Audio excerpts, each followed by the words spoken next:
Hi Deeksha, I'm very happy to see these essays from you. Great job. Let's get right into what you wrote. Okay, so here we go. Doing an enjoyable activity with a child can develop better skills and imagination than reading. Okay, let's see. Imparting knowledge to a child via conventional methods such as reading or through activities is a topic of discussion among the society. Each channel has its own benefits and shortcomings. In my opinion, when it comes to choosing one, I firmly concur with the activities over reading, as activities ignite both the cognitive and physical development in a child. This essay will discuss all the plausible reasons to demonstrate the viewpoint and support arguments with the help of survey results and real-time examples. Okay,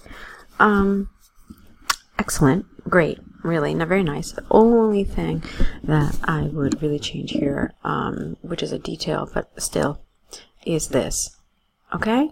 It's not all the plausible reasons. I mean, you've got 40 minutes to write an essay, so you couldn't possibly include all of the reasons. You're going to including reasons, so I would have taken out the word all, okay?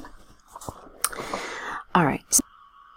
To begin with, reading seeds in academic knowledge in children as it helps them to imbibe a new language, vocabulary, and so on, while playing games on a PlayStation or a chessboard improves overall development of a child.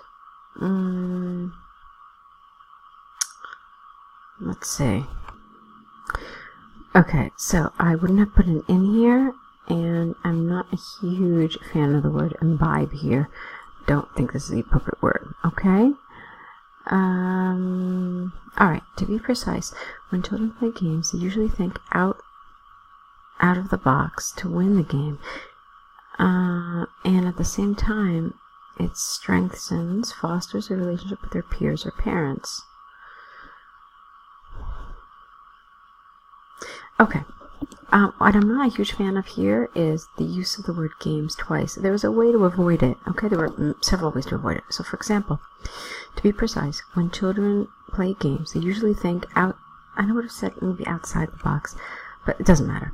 When children play games, they usually think out of the box in order to win. You don't even need it. The game. It's obvious we're talking about winning the game, and it's just a little more cohesive that way. Okay, and at the same time, it strengthens their relationships with their peers or parents. Fine. Also, they draw on their own strategies and come up with innovative ways to make a game extra interesting and real. Thus, this evolves their thought process and helps them to confront the real-time situations. I wouldn't have put a "the" here. Recent surveys by PwC suggest that children who are involved in such activities have a higher intelligent quotient than their counterparts. Therefore, learning through practical what? Okay, and games is, I don't like this "way" here. This is something we use in conversation in an informal way, but you certainly shouldn't put it in an IELTS essay, okay? So instead of "way," please use "far." So it should read, I still don't know why you meant practical here. I don't understand.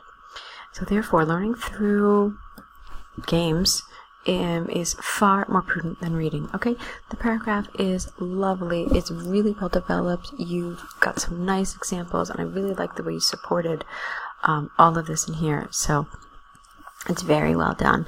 A couple of issues with vocabulary and grammar, nothing too serious. All right, let's go to your second body paragraph. Secondly, owing to drastic changes in lifestyle, children of today's era are becoming obese and unfit as compared to yesteryear. Okay, no "the" and no "s.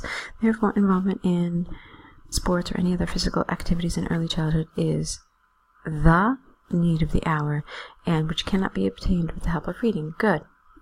To illustrate it further, I would have said to illustrate this further. The world we live in is full of competition to get success in life. Children are under continuous pressure to perform outstanding. Not really perform outstanding. Since their childhood. Again, no. No. Okay, so children are under continuous pressure to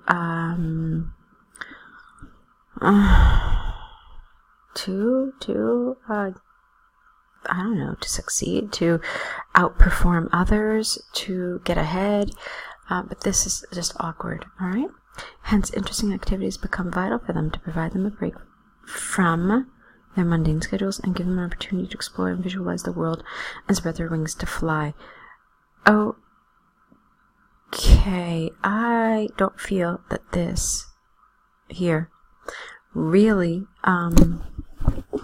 fits in with the way you started the paragraph. Okay, now from the start of the paragraph, I was under the understanding that you would talk about the skills that sports provide children. You know, that they promote teamwork, or they create a sense of bonding. They make us physically fit. They make us challenge ourselves. They make us have discipline. I mean, there are tons of benefits of sports, okay? And instead, you start talking about giving them a break from their mundane schedules. So you started focusing on a different area of the benefits of physical activities, and then you kind of went somewhere different than where you kind of led me to think would be going. And here too, like, I didn't agree with this. I mean, you should have said something about sport and how, you know, being involved in sports activities not only teaches you how to win, but it also teaches you how to lose with grace and with dignity. And that's also an important life skill. So there were a lot of ways you could have developed this, but really, I mean,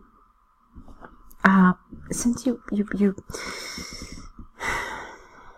would have just done it differently. I mean, it's not really terribly cohesive, okay? So when you revise this essay, think about how you can make it more cohesive, much more in the way that you did this paragraph, all right? Okay, so to conclude from the examples and arguments given, I firmly believe that interesting activities help children to grow mentally and physically. They, not it, they, because you talked about activities. They will also help them to lead a successful and better life in the long run. Okay, fine. All right, and now your second essay, communication. Great. So during yesteryear, why don't you just say in the past, really? I'm not really sure how much we use yesteryear any longer. It was a little old-fashioned, and I really can't recall ever using it in the plural either. All right, so families used to interact and spend quality time with each other over dinner, not the dinner, over dinner, or while watching TV. This was the best time for parents to impart their family values and tradition in their wards.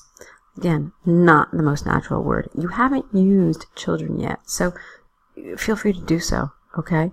I know a lot of times people go to great efforts and go to great lengths to find alternative words for children. It's not really necessary, okay? There are some words that are just best in their simplest, most common form. So don't be afraid to use children here, all right?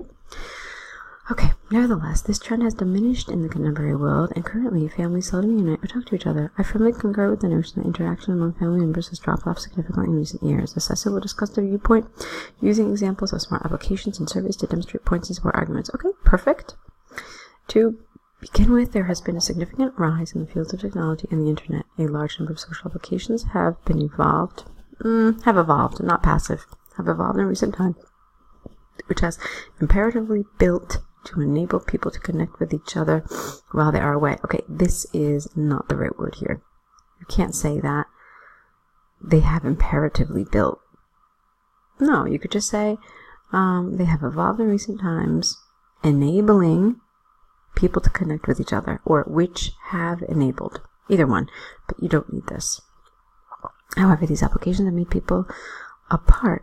They've made them apart. They've torn them apart. They've ripped them apart, something like that. For example, it is often observed that nowadays family members greet or wish each other via applications such as WhatsApp or Facebook instead of wishing them personally. Therefore, it is quite justifiable that interaction between families has decreased drastically as compared to the last decade. The other reason for the decline in family time is the competitiveness, not the. In order to get success in life, both parents are working diligently in their fields. Therefore, they have their own schedules and commitments. Recent surveys suggest that 50% of couples meet each other during the weekends as they work in different cities. Thus, these types of survey results alarm us that we as a society are hindering our family interactions and heading towards a wrong path. Okay. Let's see. This feels just kind of brief to me. I mean, it's how many sentences? 5? 1, 2, 3, 4. 4 sentences. 1, 2, 3, 4. Oh, I was right. Yeah, 5. It's 5 sentences. It does feel a little brief. Like, I feel like maybe you could have extended it just a tiny bit. But it's fine. I mean, there are clearly no errors in it or anything. Okay.